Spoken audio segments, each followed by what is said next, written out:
c'est le podcast qui parle de tout l'écosystème Web3. Je suis Claudia Lemain et je présente ce podcast avec Benjamin Boutinspark. Oui, et nous recevons aujourd'hui Cyril Armange, qui est directeur général adjoint de Finance Innovation.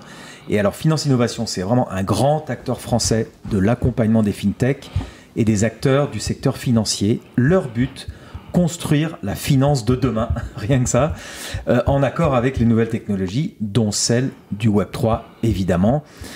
Finance Innovation, c'est déjà, je crois, plus de 1700 startups qui ont été accompagnées depuis 14 ans en France. Et ça grandit constamment. Donc, ouais, tout à fait. Tout à fait. Ouais. On est le cluster de référence qui accompagne la finance traditionnelle, mais aussi la finance digitale, en fait, avec les fintechs. Mais nous, on est dans l'innovation financière, en fait, de façon générale. Donc, notre ambition, c'est de positionner la France en tant qu'acteur de premier plan justement sur les innovations financières, et aujourd'hui on a un système bancaire, un certain nombre d'avantages comparatifs qui fait que effectivement le secteur financier français est pertinent et tout à fait compétitif et prêt justement à affronter les prochains défis dans le Web3 qui se présentent. Ah ben justement Cyril, toi qui es toujours en contact avec ce monde de la finance, comment les banques se positionnent-elles face à ces nouvelles technologies, face aux cryptoactifs ? Elles ne peuvent pas rester au bord de la route, en fait. Et contrairement à ce qu'on peut croire, effectivement, et on peut les comprendre, les banques, parce que les cryptoactifs sont quelque chose d'assez virulent et assez difficile à saisir, mais en fait, il y a un certain nombre d'initiatives pour qu'elles puissent comprendre, en fait, déjà quels sont les tenants et aboutissants de cette technologie blockchain. On parle avant tout de la blockchain, qui est la technologie qui génère effectivement les applications qu'on aura l'occasion de décrire dans ce podcast. Et force de constater qu'effectivement, une banque comme Société Générale, avec Forge, BNP Paribas, BPCE, ont un certain nombre d'initiatives pour comprendre en fait aujourd'hui comment elles peuvent inclure la blockchain dans les services financiers de demain, que ce soit pour de l'épargne, des transactions peer-to-peer, des prêts, la gestion de liquidité d'actifs, etc., etc. Donc elles sont présentes en fait aujourd'hui. Tu parlais du projet Forge, absolument. Tu peux expliquer ? Alors Forge, effectivement, donc issu de Société Générale, a été l'une des premières initiatives justement pour émettre un certain nombre de tokens en fait, et donc on a été les premiers justement à valoriser cette nouvelle vision de la banque aujourd'hui. Donc c'est super intéressant de voir qu'un actif institutionnel aujourd'hui est capable de s'intéresser justement à quelque chose qui disrupte la banque quelque part. Oui, alors Forge, on a suivi ça, effectivement, ça a été public. Alors c'est une filiale de la Société Générale, disons que c'est un consortium qui est géré par la Société Générale, qui a fait un emprunt en cryptoactifs via un protocole de finance décentralisée, la fameuse DeFi dont on parle souvent maintenant, et vous allez entendre de plus en plus parler parce que c'est la faculté de faire du rendement avec ces cryptoactifs, avec ces crypto-monnaies en fait. Et c'est une façon en fait d'inclure maintenant ce monde de la crypto dans un système financier et d'utiliser les astuces de la finance pour aussi utiliser les cryptoactifs au mieux et rendre des services finalement. Au final, il y aura quand même des services rendus. Donc là, la Société Générale expérimente auprès d'un protocole en empruntant de la crypto, donc ce qu'on appelle une crypto stable, qui équivaut à $1 en fait. Et donc ils empruntent et ils essayent, je crois que c'était 20 millions de dollars qu'ils ont emprunté. Et donc ils regardent comment ça marche, comment ça fonctionne, c'est vraiment intéressant. Mais on est encore dans l'exploration de laboratoire en fait. Absolument, enfin je veux dire, on est dans une phase expérimentale et l'idée c'est de voir comment aujourd'hui ces nouveaux services financiers peuvent assurer justement cette vision inclusive, transparente autour de la blockchain et surtout aussi avec une sécurité, parce qu'il s'agit avant tout de ça. Je veux dire, les banques quand même sont garantes de la sécurité de nos transactions aujourd'hui, donc il y a une forme de totémisation en fait de la banque qui doit se préparer aux nouveaux services, aux nouvelles technologies justement qu'elles doivent incorporer dans leurs services financiers. Donc il y avait cette phase avec effectivement les fintechs qui disrupte la banque, mais je crois qu'aujourd'hui on est vraiment dans une perspective de collaboration, de compétition où banques et fintech travaillent ensemble pour de nouveaux services justement basés encore une fois sur de la transparence, sur de l'agilité, sur le parcours client. On comprend aujourd'hui comment le client consomme ses services financiers, lui proposer justement une gamme de produits qui soit à même justement de répondre à ses besoins. Et aujourd'hui avec la blockchain, avec le Web3, avec la tokenisation, enfin voilà, tout ce vocabulaire, ce glossaire qui se met en place, aujourd'hui, on est dans une redéfinition effectivement du rôle de la banque, qui, je pense, reste avant tout sociétal. Oui, alors sur les fintechs, c'est intéressant. Il y avait une première disruption il y a 10 ans avec ces fameuses fintechs, donc les néobanques. Tout le monde a vu une N26, Revolut, enfin il y en a pas mal maintenant. Et donc ça, c'est une compétition, je dirais, directe, en fait, assez frontale. D'ailleurs, les pubs de ces néobanques, c'était venez chez nous, il n'y a pas de frais, quoi. Mais alors que le Web3, là où c'est une révolution incroyable, c'est qu'on parle de décentralisation. Donc tu disais tout à l'heure, d'ailleurs, il y a 2 minutes, tu disais les banques ont été totémisées parce que la confiance sont chez elles, donc c'est elles qui gèrent notre argent avec confiance. Bien sûr. Pas toujours, ça dépend, mais bon, globalement oui. Ouais. Mais l'idée du Web3, c'est tout décentraliser, c'est-à-dire vous êtes votre propre banque. Donc effectivement, je me mets à la place d'une banque qui dit, non, personne ne peut faire mon métier à ma place.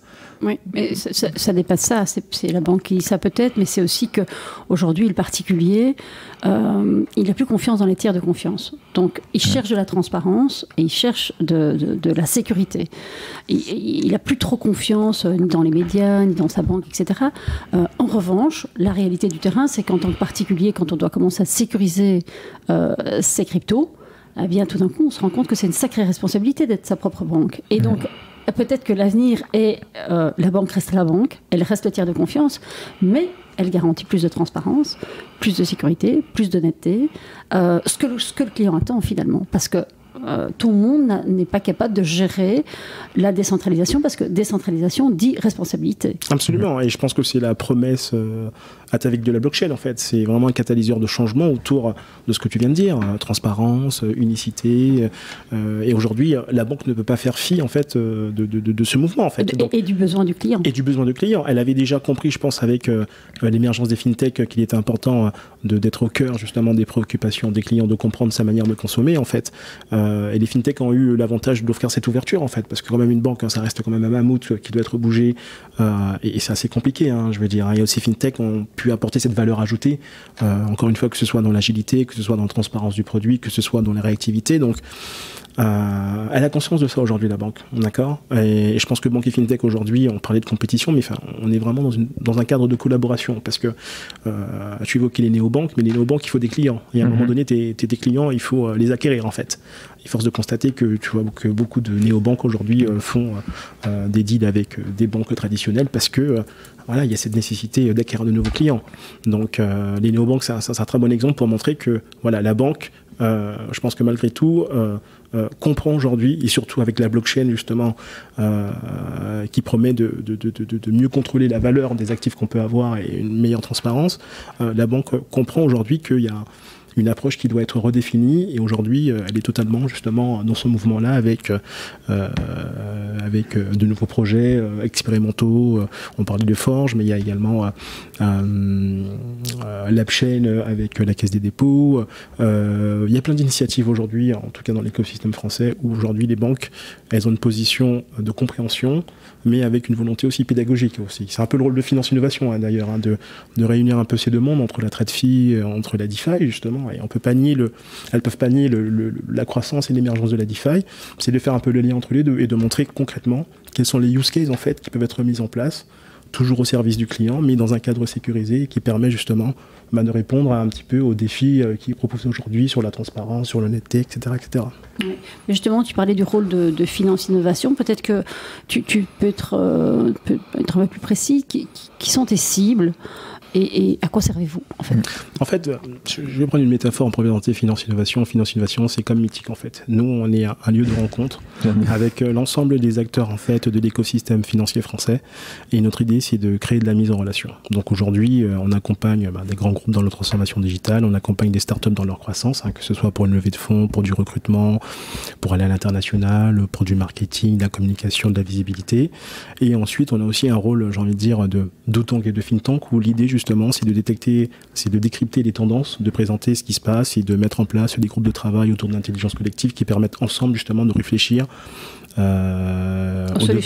aux solutions, mais surtout à la manière dont le métier de la banque en fait évolue. Le métier de la banque, de l'assurance, je veux dire, on est dans un monde où il y a plein d'innovations et il faut digérer tout ça et pouvoir ensuite proposer des produits justement qui correspondent un petit peu à toutes ces attentes-là. Et en fait, Finance Innovation, on a un peu ce maelstrom, cet environnement écuménique justement où on on permet une mise en relation de qualité. On a vraiment la granularité, ça fait plus de 14 ans qu'on existe justement, donc on a vraiment une vision très large en fait de notre écosystème et on arrive justement à mettre en relation les bonnes personnes en fonction de leurs attentes, en fonction de leurs besoins, etc. etc.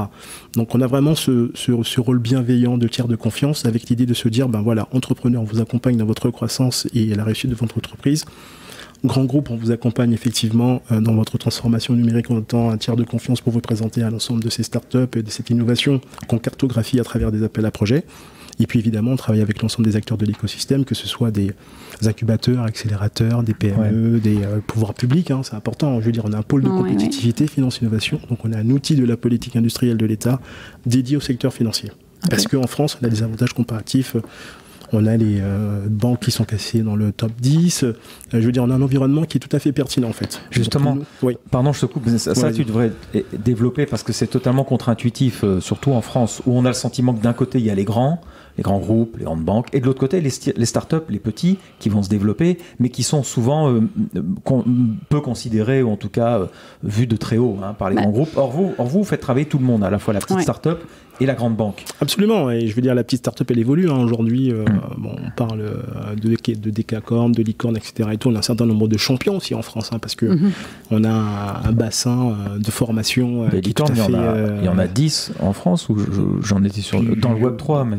Alors, dans le Web 3... il y en a moins que ça, même. Il y en a moins que ça. Ouais. Dans les services financiers, tu en as une petite douzaine aujourd'hui, en fait. Okay. Donc, voilà, tu as des exemples qui sont assez connus, mais...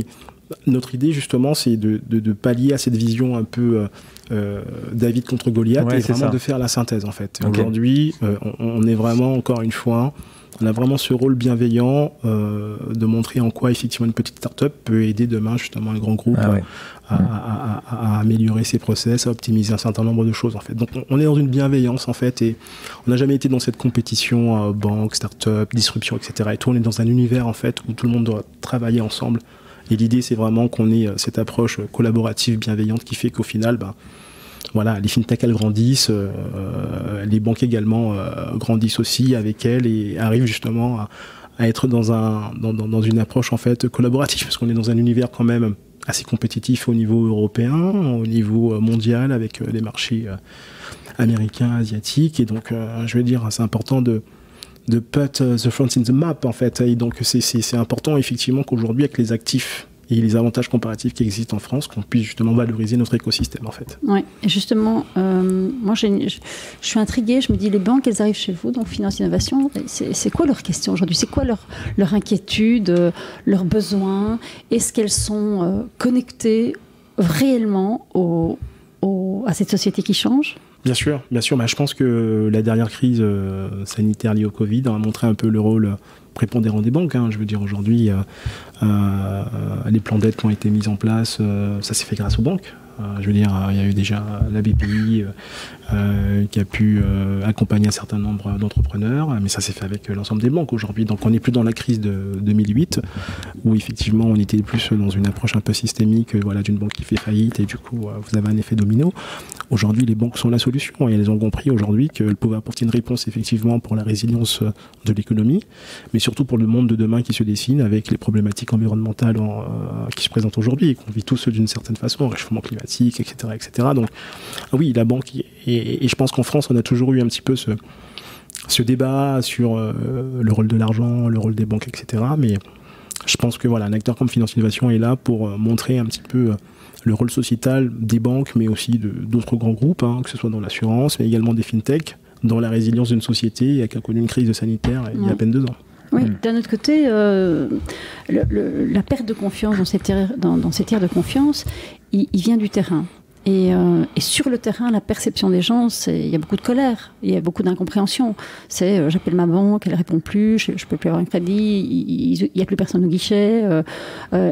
Et donc, on a l'impression qu'en fait, il y a 2 banques. Il y a celle du terrain et il y a celle qui dit j'ai compris, je dois m'adapter.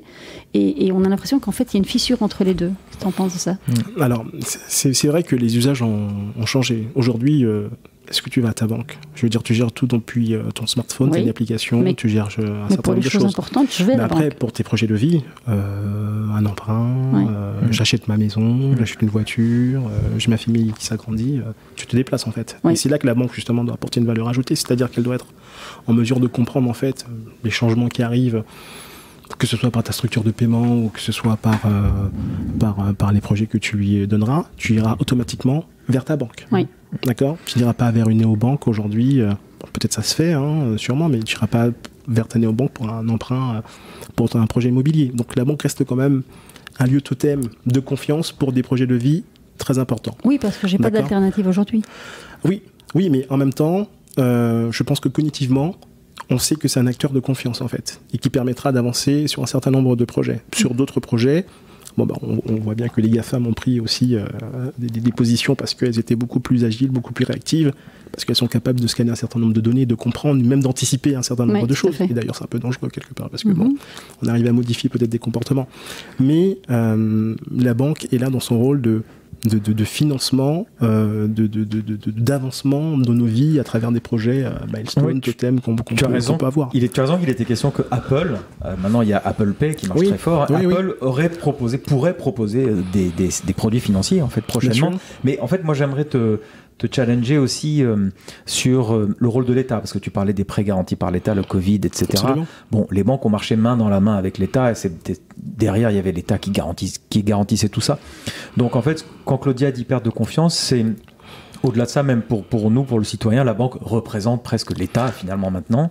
Et donc on sent moins on sent qu'il y a comme une barrière entre d'un côté les citoyens et de l'autre la banque et l'État, enfin le banque-État. Je pense qu'en fait, effectivement, cette collusion entre la banque et l'État, moi je vais pas m'y aventurer, mais je trouve que déjà c'est pas le cas. Mais je pense qu'aujourd'hui on est dans une société où il y a un certain nombre de repères, que ce soit politique, social, économique, qui font qu'il y a une remise en question de plein de choses en fait. Et effectivement, l'argent, donc la banque fait partie un petit peu de tout ça.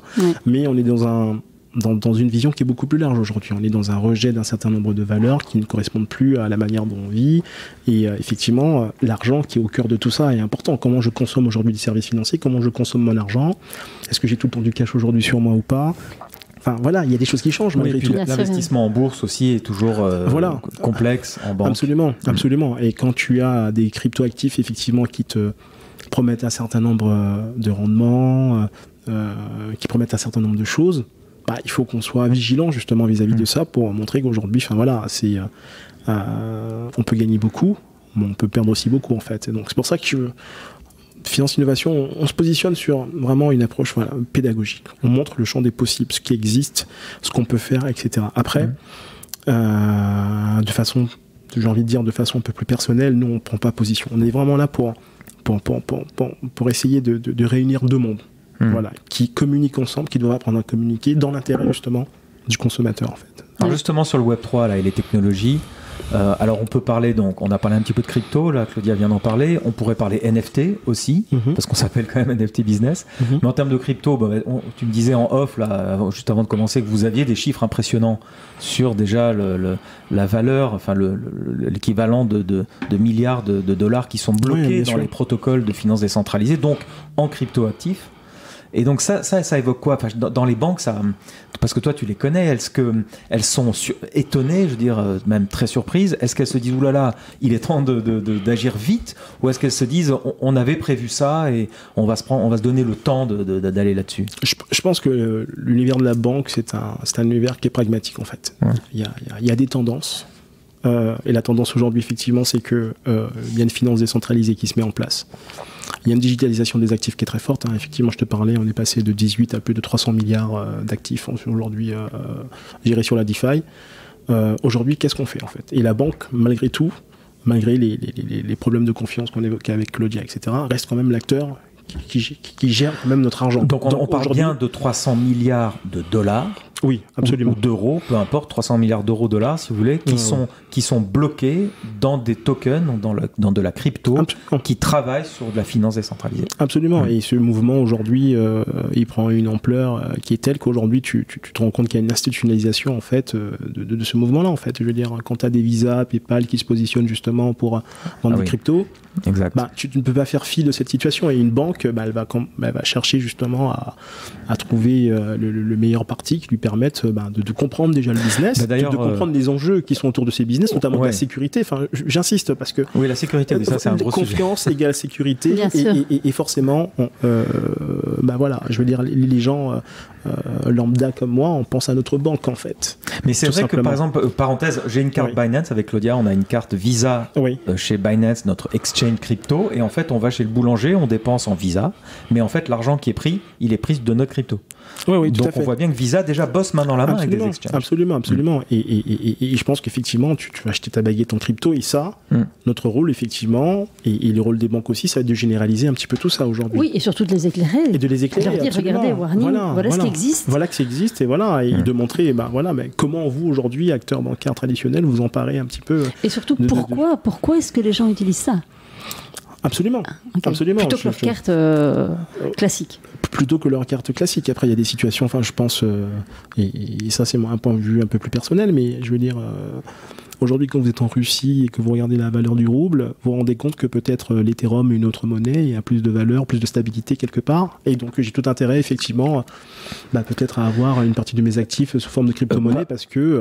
Pas qu'en Russie, au Liban, au Venezuela, au Nigeria. Bien sûr. Moi, je prenais l'exemple de la Russie, parce que il y a un contexte, effectivement, qui est très présent, mais tu le dis, le Nigeria, le Liban, etc. et tout, et on peut pas empêcher aux gens de rechercher quelque part de la stabilité dans la valeur de leur actif, en fait.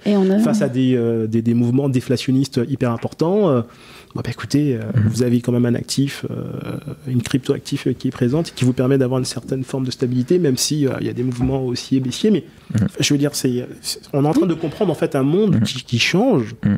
Et les banques sont en train de faire tout ça aussi, en fait. Et donc, effectivement, il y a des startups en Web3, etc. Et tout. Et nous, on veut faire rencontrer ce monde qui puisse discuter ensemble, en fait, pour faire émerger justement des produits dans l'intérêt de nous, consommateurs. Public, oui. Absolument. Je veux dire, en fait, ce qui est important aujourd'hui, c'est vraiment expliquer les choses. On est dans des mots jargonneux, Web3, tokenisation, etc. et tout. Est-ce que les Français le comprennent déjà? Non. Je suis pas sûr, en fait. Donc nous, on a un rôle justement de vigie, d'expliquer aujourd'hui ce que sont en fait tous ces néologismes, tous ces mouvements. En fait, il faut décrypter, comprendre en fait. Et ça, c'est important. Voilà. Et ce qu'on fait ensemble. Et je suis ravi de le faire avec vous. Et c'est important pour nous en fait. Et une fois qu'on fait ça, on comprend effectivement quel type d'application qu'on peut avoir dans l'intérêt de nos usages, de nos besoins, et c'est ça en fait l'enjeu aujourd'hui. Ce qu'ont besoin aussi de comprendre les Français, les Belges, les Marocains, les Canadiens qui nous écoutent, c'est qu'on juge toujours une situation ou une technologie par rapport à ses propres usages, mais qu'aujourd'hui une vie elle peut basculer du jour au lendemain, qu'on peut se retrouver sans rien, qu'on peut subir une guerre, une pandémie mondiale, être bloqué. Nous on a rencontré un type là sur NFT Days, un Ukrainien, et il nous expliquait que il avait de la crypto, puisqu'il est dans le Web3 depuis des années, et que c'est grâce à la crypto qu'il a pu quitter le pays, parce que ses comptes étaient gelés, et qu'il n'avait plus d'argent. Et donc, on se dit quand même, aujourd'hui, on se rend compte qu'on n'est plus à l'abri de rien. Et juger, je prends l'exemple, j'ai fait un post là sur les réseaux sociaux sur la tokenisation, et alors les gens sont très très virulents en disant mais non, mais tu te rends compte, la tokenisation de l'immobilier, etc. Mais ils jugent par rapport à leurs propres critères. Mais aujourd'hui, la pandémie nous a montré qu'en fait on était à l'abri de rien. Absolument. Et que donc on a besoin d'avoir une monnaie plus indépendante, enfin qui nous permet plus d'agilité. Et donc, quand les banques ont compris ça, effectivement, c'est plutôt normal qu'ils s'adaptent. Absolument. Qu'on puisse sentir de confiance, sans personne entre les individus qui s'échangent de la valeur. Oui, ou un tiers de confiance qui joue la transparence et la sécurité. Oui, c'est ça. Je pense que c'est absolument ça. Et dans la discussion qu'on a aujourd'hui, la vraie question, c'est celle de la valeur aujourd'hui. Oui. Comment j'arrive à capter la valeur, à la conserver, à l'échanger. Et c'est un petit peu dans ce monde-là aujourd'hui... dans lequel on est confronté, c'est vraiment central aujourd'hui. Et la blockchain, je pense, apporte un champ d'horizon qui est tout à fait exceptionnel, sur ces questions qui sont fondamentales en fait. J'ai envie de dire, c'est limite philosophique, mais voilà, la valeur des choses que j'ai dans un environnement contraint par une guerre, par une crise sanitaire, etc. et tout, comment je peux la récupérer effectivement sans être bafoué par un tiers de confiance qui me fera prendre un peu plus de temps, qui me contraindra, etc. et tout. Mais tout ça dans un contexte aussi où la sécurité est garantie, où les gens peuvent bénéficier de leurs actifs, et c'est important que la banque qui a toujours accompagner un petit peu ces mouvements-là, en fait. C'est pas nouveau, je veux dire. Il y a une forme de fil rouge. La banque est en train de se réinventer. Elle est en train de se réinventer parce que, effectivement, cognitivement, on est dans un monde qui a changé, en fait. Il y a l'usage des nouvelles technologies, que ce soit l'IA, que ce soit la blockchain. Bientôt, on parlera de technologie quantique aujourd'hui. Ça arrive aujourd'hui. L'idée, c'est comment je me réinvente. Est-ce que je fais le même métier? Est-ce que je propose autre chose? Est-ce que demain, je vais distribuer des cryptos ou pas? On le verra sûrement dans les prochaines années, mais c'est des questions qu'elle se pose en fait, et qu'elle se pose de façon légitime.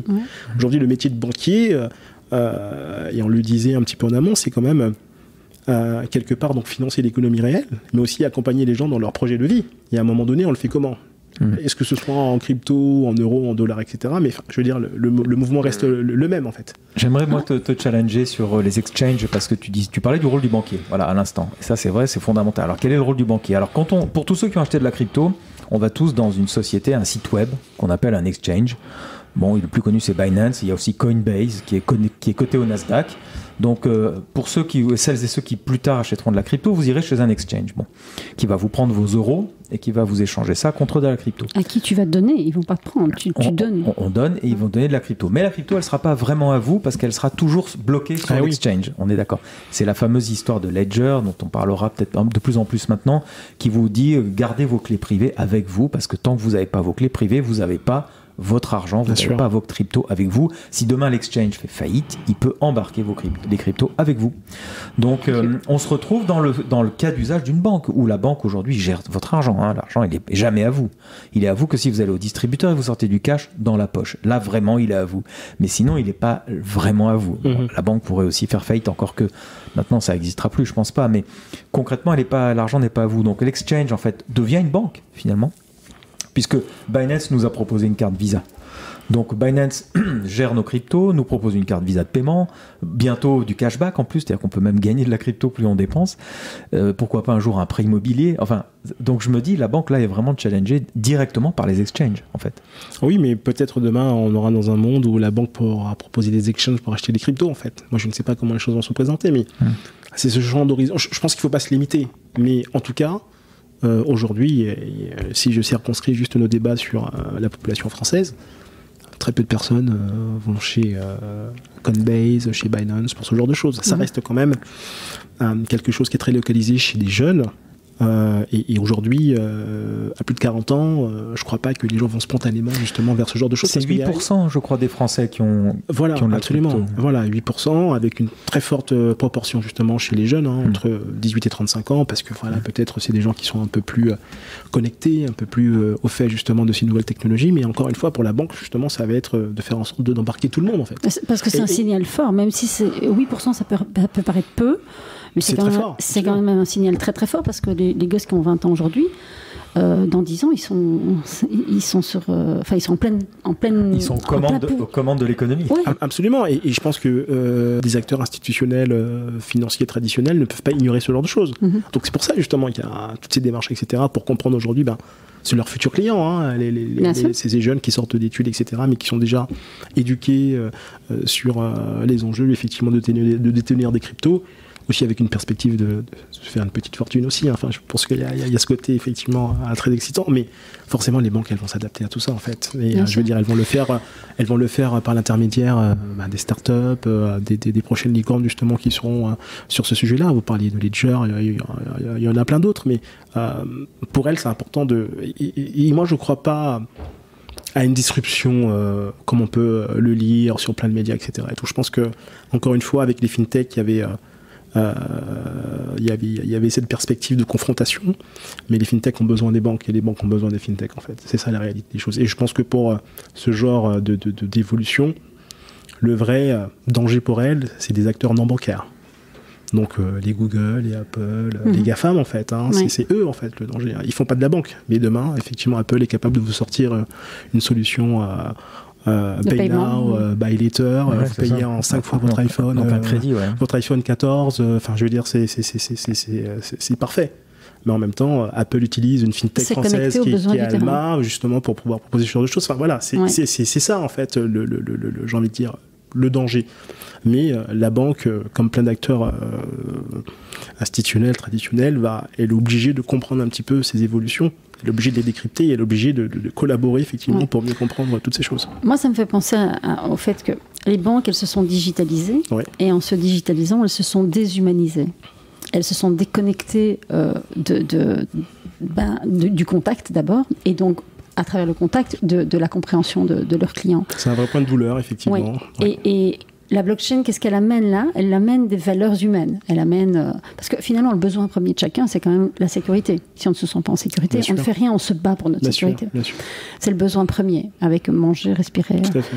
Et donc, aujourd'hui, on se rend compte que les banques se posent des questions. Elles se disent, mais en fait, comment je vais reconnecter? La blockchain peut m'aider à ça. Et à côté de ça, en parallèle de ça, on a les GAFAM qui, eux, ils sont complètement déshumanisés. En revanche, ils utilisent la data pour rester connectés aux besoins et au comportement des utilisateurs. Et donc, on se retrouve avec des Apple Pay, ou avec Apple qui se rend compte qu'en fait, l'iPhone devient de plus en plus cher, que les gens ont de moins en moins d'argent, et donc, ils proposent une solution. Pourquoi? Parce qu'en fait, ils sont, grâce à l'analyse de la data, ils sont connectés à la réalité du terrain. Et en fait, la blockchain, qu'est-ce qu'elle peut amener à ce secteur bancaire? De l'humanité. Alors que c'est de la technologie, mais de l'humanité de par les valeurs de la blockchain.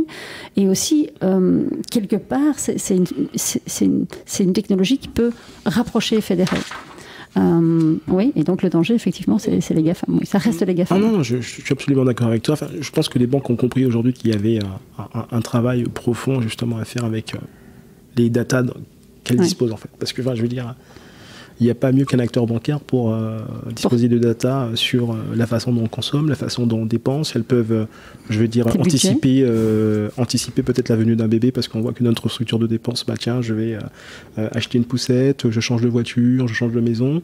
Elle a eu du mal à comprendre un petit peu ce changement en fait de paradigme, mais elle l'a compris aujourd'hui. Et je pense qu'effectivement, les GAFAM, à travers leur modèle de plateforme, etc., et le fait qu'ils justement puissent engranger énormément de données, ont cette capacité de proposer effectivement plus de produits, plus de services.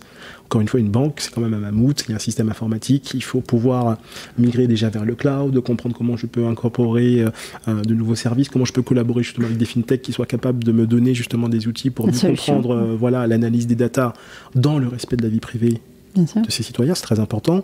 Donc, je pense qu'effectivement, la blockchain viendra rajouter un bloc dans la chaîne. Un bloc dans la chaîne, comme tu le dis, qui permettra de mieux connaître tout ça.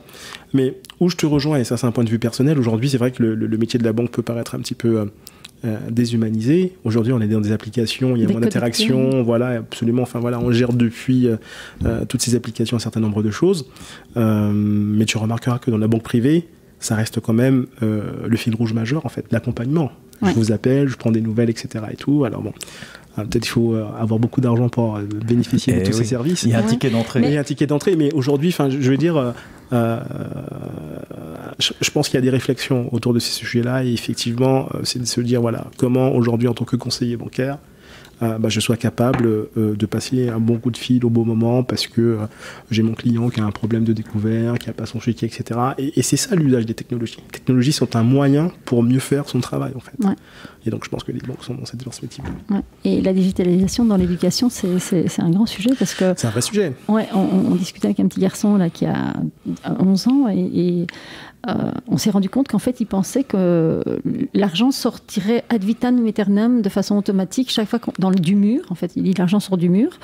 Et donc, il pensait qu'en fait, on pouvait y aller autant qu'on voulait, que c'était inépuisable. Et en fait, parce que l'argent est dématérialisé, ça impacte aussi la valeur auprès... Absolument. Parce qu'on a...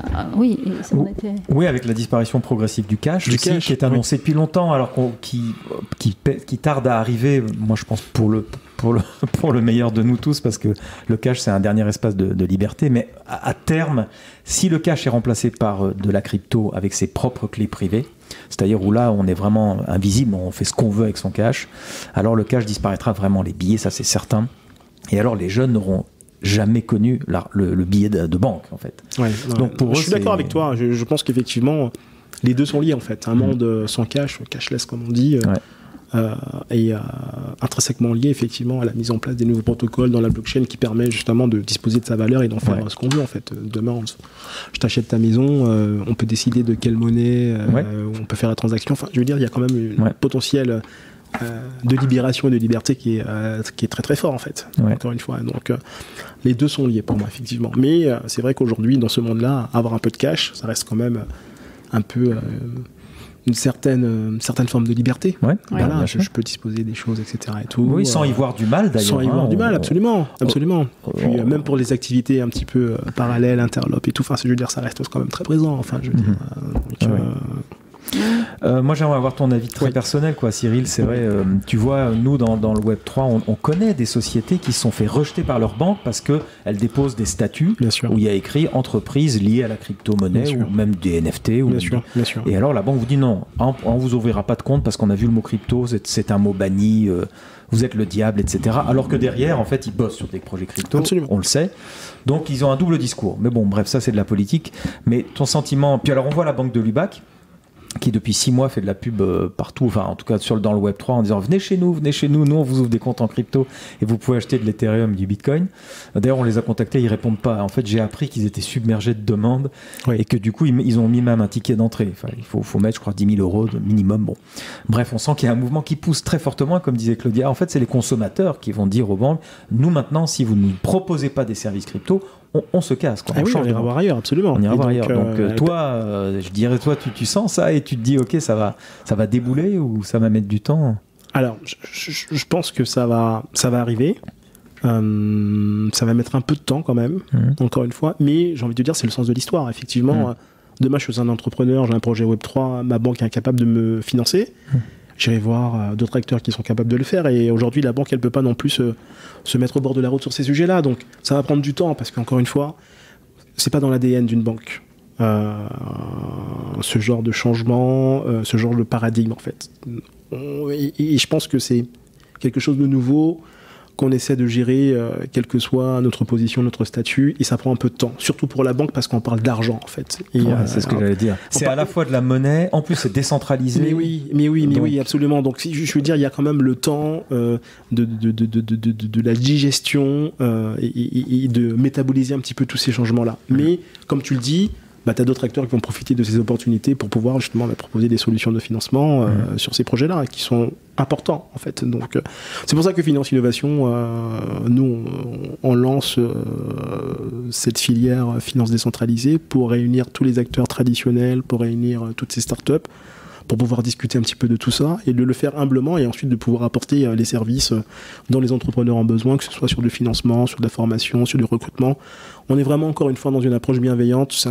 C'est un écosystème qui est nouveau pour nous, donc on le fera effectivement avec d'autres acteurs qui existent sur la place. On ne va pas réinventer la roue, mais par contre effectivement il y a une situation de fait qui existe. C'est comment aujourd'hui je peux faire financer un projet sur le Web3, voilà, Finance Innovation d'ici quelques mois pour apporter des réponses. Encore une fois avec cette approche collégiale et avec l'ensemble des acteurs parce que on serait heureux de permettre à des entrepreneurs d'être accompagnés par des banques de la place sur des projets qui vont servir à la compétitivité justement du marché français. Donc c'est vraiment notre position. Moi je voudrais revenir sur l'événement que vous avez organisé début juin, Crypto Day, c'est ça? Crypto Day, absolument. Crypto Day. Voilà. Station F, le 1er juin. Ouais. C'est un événement que vous allez recommencer.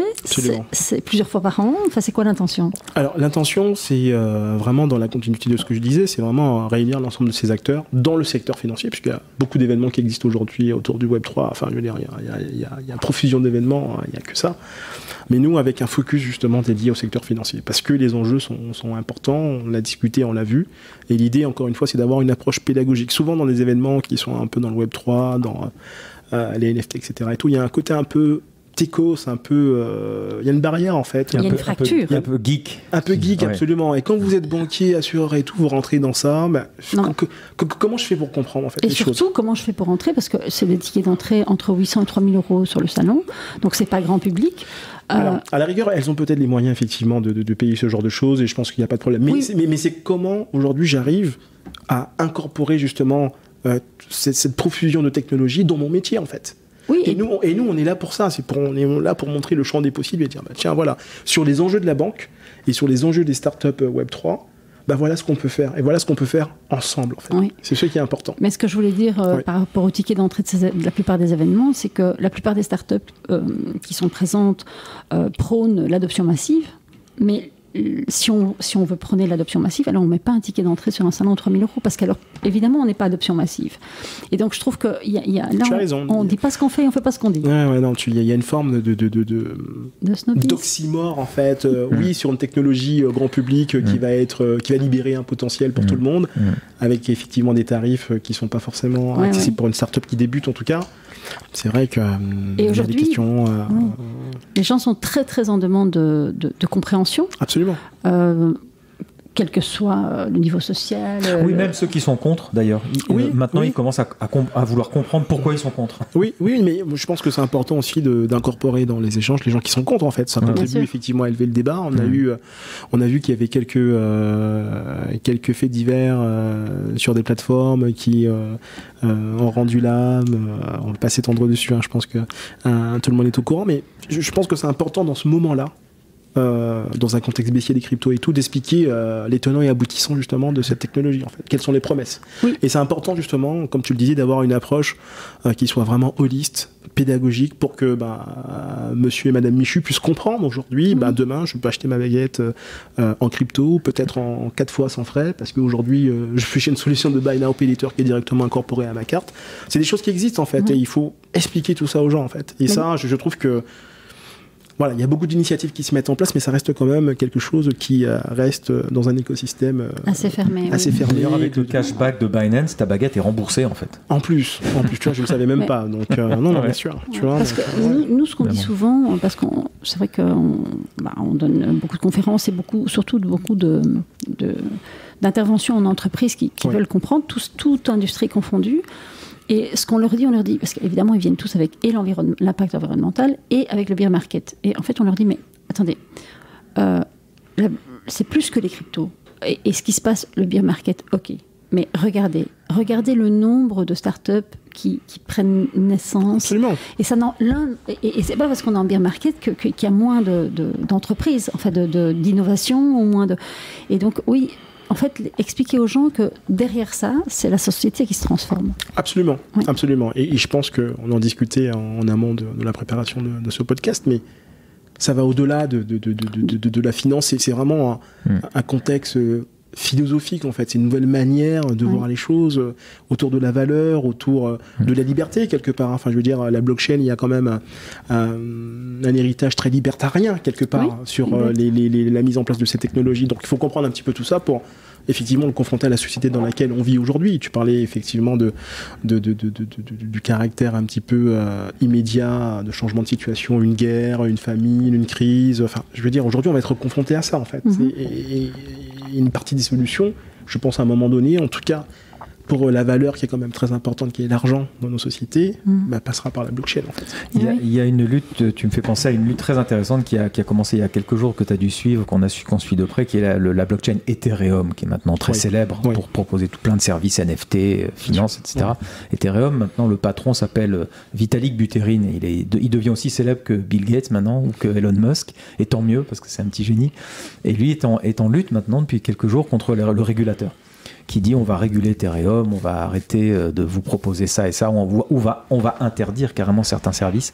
Et lui dit, si vous continuez comme ça, nous, on va aussi bloquer vos transactions à vous, l'État. Enfin bon, bref, il y a une lutte qui s'engage, et c'est absolument passionnant de voir des blockchains qui luttent maintenant contre la régulation, pas pour rejeter la régulation, mais pour dire il faut qu'elle soit juste, et il faut qu'elle soit honnête, et que vous compreniez ce qu'on fait. Mais quand on voit maintenant, donc hier il y a Emmanuel Macron qui a dit le Web3 c'est une priorité pour la France, BlackRock qui est le plus gros gestionnaire d'actifs qui dit nous on va proposer de la crypto à toutes nos entreprises. Il faut savoir que BlackRock ils sont dans toutes les entreprises du Nasdaq, toutes les entreprises de Wall Street, même je crois en France dans le CAC 40 ils y sont aussi. Bien sûr. Donc il y a des signaux incroyables qui sont arrivés il y a à peine 15 jours. Nous on a pris rendez-vous il y a déjà plus d'un mois, mais en un mois il s'en est passé des tonnes. Oui, ça se passe, il y a énormément de choses, énormément de changement en très peu de temps, mais sur cet aspect des régulations, tu sais, c'est toujours un peu les innovations, tu as toujours dans une phase d'innovation, quand tu as une innovation qui apparaît, tu as souvent à un moment donné plein de critiques, plein de... On en parlait tout à l'heure. Absolument, enfin je veux dire... ridicule, voilà, des colère, confrontations, etc. et tout, mais forcément, il y a un moment donné, on sera sur une phase de régulation, en fait, et je pense que c'est important que des acteurs comme Ethereum, comme les autorités de régulation auxquelles il fait sa guerre, enfin, il faut se comprendre, en fait. Et c'est pour ça que c'est un peu notre raison d'être, en fait. C'est vraiment, on améliore la compréhension, en fait, des intérêts de chacun, de cet écosystème qui est différent, en fait. Et ça prend du temps, en fait. Hein. C'est des choses qui se font pas du jour au lendemain, mais on est vraiment dans un mouvement où aujourd'hui, on a un changement de société et un sous-jacent de changement technologique. Et aujourd'hui, il faut lier les deux, en fait, quelque part. Et ça, à toutes les strates qu'on peut connaître. Mais là où tu as raison, c'est que ça passe par la compréhension. Et donc, il faut rester curieux. C'est vrai que... Absolument. Ouais, Benjamin, lui, s'est formé à la finance décentralisée. Moi, c'est moins mon truc. Mais quand même, je me suis rendu compte que je devais faire l'effort de comprendre. Et donc, je me suis dit, bon, je vais pas suivre un cours de finance décentralisée. Donc, je me suis inscrite à la newsletter de... je ne sais pas si tu connais, Grand Temps Crypto, Richard Détente. Absolument. Voilà, qui va être... on a fait un podcast avec lui qui sera diffusé la semaine prochaine. Ouais. Voilà. Et donc, il me parle de sa newsletter. Je me suis dit, bon, ok, je vais pas être réfractaire. Donc voilà, c'est une newsletter payante qui coûte 200 € par an. Et donc, tu as ta newsletter tous les mois et tu as des tutoriels. Et j'ai trouvé ça génial parce qu'en fait, moi qui étais, j'avoue, je disais pas réfractaire, mais un peu réfractaire, c'est vraiment du pas à pas. Et je me suis dit, mais waouh, c'est d'utilité publique cette newsletter en fait. Et moi, ça m'a décoincé dans plein de croyances que j'avais. Et donc, ça a décoincé des freins. Et donc, je me suis dit, mais en fait, oui, en fait, c'était ça, c'est les femmes et l'argent. On a toujours un peu de problème avec l'argent, mais c'était surtout en fait, France, hein. Voilà, et ça a décoincé ça. Je me suis dit, mais en fait, j'ai le droit, en fait, et je suis capable de le faire. Parce que c'est vrai que quand on dit à une femme finance décentralisée, tout de suite, bon, elle ferme les écoutilles, elle s'en va. Et enfin, en tout cas, la plupart des femmes, c'est pas des sujets très féminins. Mais moi, personnellement, cette newsletter m'a vraiment aidée, et je me suis dit, mais en fait, c'est ça la clé, c'est la compréhension. Et il faut rester curieux, et il faut essayer de comprendre. Avec ses moyens finalement. Donc merci Richard Détente. Non, bien sûr, mais encore une fois, je veux dire, la DeFi, c'est pas un gros mot, hein. C'est demain, c'est comment les services financiers autour de la blockchain et des crypto-monnaies vont évoluer en fait, que ce soit encore une fois pour de l'épargne, que ce soit pour des transactions peer-to-peer. En fait, c'est très simple en fait. Mais quand tu dis aux gens emprunte pour acheter ton appartement, c'est de la finance. C'est de la finance, absolument. Et demain, on le fera sur mon crypto-monnaie, avec des frais d'intermédiation qui seront beaucoup plus réduits parce qu'on sera dans un système qui sera automatisé grâce à la blockchain. On pourra faire des transactions peer-to-peer. J'envoie mon argent en Europe, en Australie, en Afrique, que sais-je, et j'aurai plus de frais. Enfin, ça se met déjà en place avec les néobanques, tu l'as dit, mais en fait, il s'agit que de ça, en fait. Et il s'agit de construire, justement, une architecture sécurisée, encore une fois, avec des acteurs bancaires, avec des startups idoines sur ces sujets, pour savoir, effectivement, comment on peut répondre à des besoins correspondants. Je dois juste préciser que je mettrai le lien, parce que j'ai une petite notification de quelqu'un qui me demande, je mettrai le lien dans la description du podcast. Tu parlais d'envoyer de l'argent à l'étranger, mais tu as raison, mais c'est considérable l'argent qui transite par... Alors, nous, on a suivi le Salvador qui a adopté le Bitcoin. On en pense qu'on veut. En tout cas, des gens comme... Ils ont essayé. Mais Pour l'instant, l'expérience dure encore. A priori, il y a des pour et des contre. En tout cas, ça donne un sérieux coup de malle dans MoneyGram, enfin tous les services de transport de cash qui prennent, je crois, des frais hallucinants de l'ordre de 15 ou 20%. Bien sûr. Ce qui est juste un scandale, parce qu'en plus, c'est des gens bien souvent très modestes. MoneyGram, Western Union, etc. et tout, enfin, je veux dire... Donc, qui se servent sur le dos de gens qui triment, quoi, pour vraiment gagner leur argent. Et ils envoient ça au Salvador. Et maintenant, ils envoient des bitcoins. Donc, ils envoient de plus en plus de crypto-monnaies avec des frais de l'ordre de 1 centime. Là, vraiment. C'est pour ça que tu as un acteur comme PayPal, qui réfléchit à tout ça, parce que PayPal aujourd'hui te permet d'échanger de l'argent. Alors, il y a des frais entre différentes monnaies, mais je veux dire, la DeFi a quand même un potentiel libérateur qui est très fort. Et demain, je peux emprunter avec des cryptos, je peux acheter. Je veux dire, c'est phénoménal en fait. Et on peut pas rester encore une fois au bord de la route sur ces sujets-là en fait, qui sont des sujets qui sont importants et qui sont inhérents à nos vies. Bien sûr. D'humains sur cette terre. Bien sûr. Évidemment. On arrive à la fin de ce podcast. On mettra évidemment le lien du site et ton lien LinkedIn dans la description du podcast. Donc en tout cas, oui, Oui, c'est un gros sujet qui arrive maintenant. Et, on a presque envie de dire qu'il faudra faire un. Il faudrait qu'on pense au deuxième, troisième, quatrième épisode. Qu'on revienne toutes les semaines je sais que tu as voulu être aussi discret, c'est normal. Tu es au cœur d'un écosystème bouillonnant là. Absolument. Mais je me doute que chaque semaine, tu dois avoir passé des choses passionnantes et. On reviendra te voir, Cyril. Merci. N'hésite pas pour tes prochains événements. Si tu veux qu'on les annonce sur le podcast, on se fera une joie. Avec plaisir. Avec plaisir. Puis vous pourriez modérer une table ronde, quelque chose comme ça. On serait ravis. Mais oui, absolument. On serait ravis d'être partenaire, volontiers. En tout cas, merci pour votre écoute. Vous pouvez nous suivre sur tous les réseaux sociaux, évidemment. Vous inscrire à notre petite newsletter. Et si vous vous abonnez au podcast, évidemment, c'est très sympa parce que ça nous fait remonter dans les algorithmes. On vous remercie pour votre attention. Bonne journée, à bientôt. Merci à vous, à bientôt. À bientôt.